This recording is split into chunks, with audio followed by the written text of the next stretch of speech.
Napoléon Bonaparte naît à Ajaccio le 15 août 1769.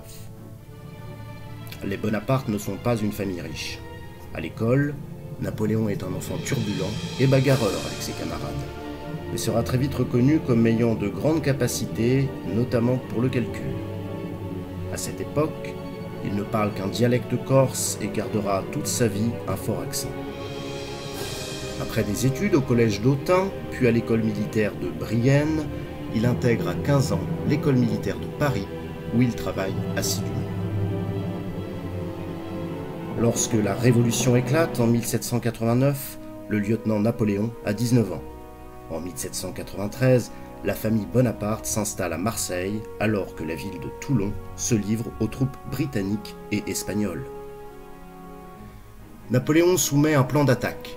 Ses ordres contribuent à forcer la flotte britannique à quitter la rade de Toulon et il est fait général de brigade.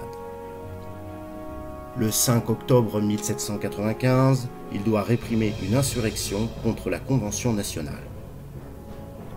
En effet, 25 000 royalistes préparent une insurrection à Paris. La canonnade de Saint-Roch, où les boulets ont été remplacés par de la mitraille, plus efficace, disperse les forces royalistes, faisant 300 morts. Quelques jours plus tard, Bonaparte est nommé général en chef de l'armée de l'intérieur. Il s'installe alors à Paris et épouse Joséphine de Beauharnais en mars 1796.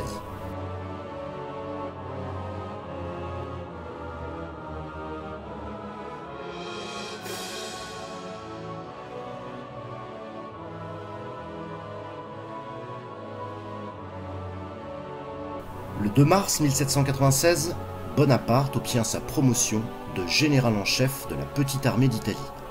En effet, les troupes qu'on lui confie ne sont pas très importantes, mais il remportera pourtant victoire sur victoire et réorganisera le nord de l'Italie. En un peu plus d'un an, il bat 5 armées autrichiennes, fréquemment à 1 contre 2. Le 15 mai 1796, le jeune Bonaparte entre dans Milan. Le 19 mai 1798, Bonaparte quitte Toulon et met le cap sur Alexandrie. Après une courte résistance, la ville est prise le lendemain. Il laisse 3000 hommes à Alexandrie et se dirige vers l'est, en longeant le delta du Nil jusqu'au fleuve qu'il remonte ensuite vers le Caire. Il rentre en France le 23 août 1799. Sur le chemin qui le mène à Paris, il est acclamé par la population. Le coup d'État du 18 Brumaire, 9 novembre 1799, prévoit les opérations suivantes. Bonaparte aura le commandement en chef de l'armée pour le maintien de l'ordre dans Paris et dans les assemblées. Il tient un discours maladroit devant le Conseil des 500, discours hué par les députés qui l'accusent de vouloir instaurer la dictature. Son frère, Lucien, qui préside le Conseil, retarde le vote. Les représentations des députés sortant par les fenêtres et voulant poignarder Napoléon sont très répandues. Le 20 Brumaire, 3 consuls sont désignés, Bonaparte, Sieyès et Ducos. Le pouvoir fonctionne de manière autoritaire. Le consul corrige lui-même les résultats s'ils ne sont pas satisfaisants. Napoléon se couronne empereur le 2 décembre 1804. À proprement parler, l'Empire naît à la demande du Sénat. Il s'agissait initialement de protéger la République. Le consulat abattu, l'ordre se serait effondré. L'Empire, lui, était une institution scellant la pérennité des valeurs républicaines et des acquis révolutionnaires.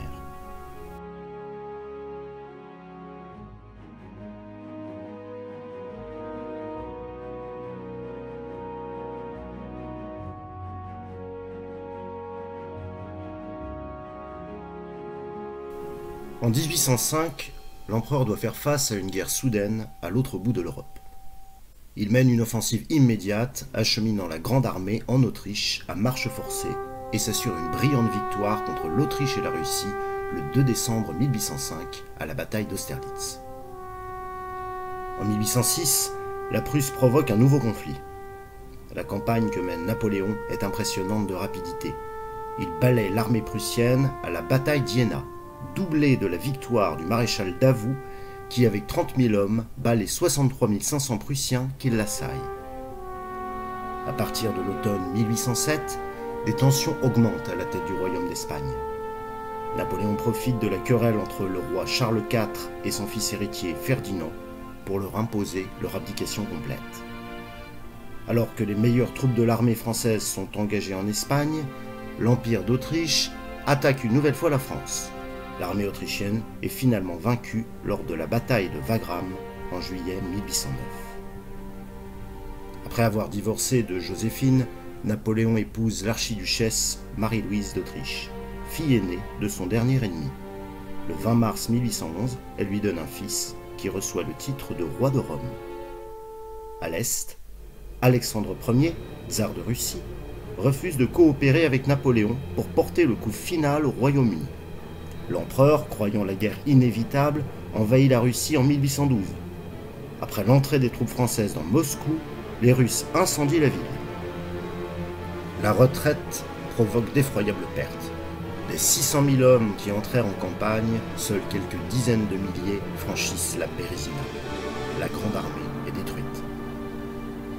En 1814 se forme une alliance entre le Royaume-Uni, l'Empire russe, le Royaume de Prusse et l'Empire d'Autriche. Paris tombe le 31 mars et l'empereur est contraint d'abdiquer.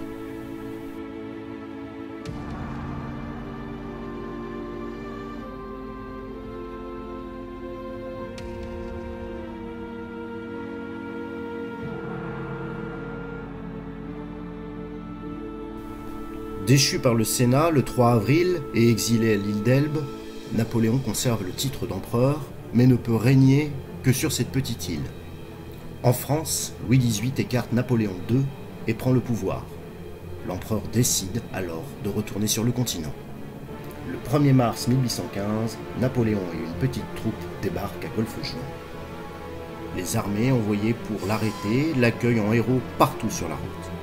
Le maréchal Ney, qui avait juré à Louis XVIII de lui ramener Bonaparte dans une cage de fer, s'incline devant son ancien souverain. Cette montée à Paris est connue comme le vol de l'aigle, inspiré des paroles de Napoléon. L'aigle volera de clocher en clocher jusqu'au tour de Notre-Dame. La fuite de Louis XVIII et le retour de Napoléon aux Tuileries, le 20 mars 1815, marquent le début de la période dite des 100 jours.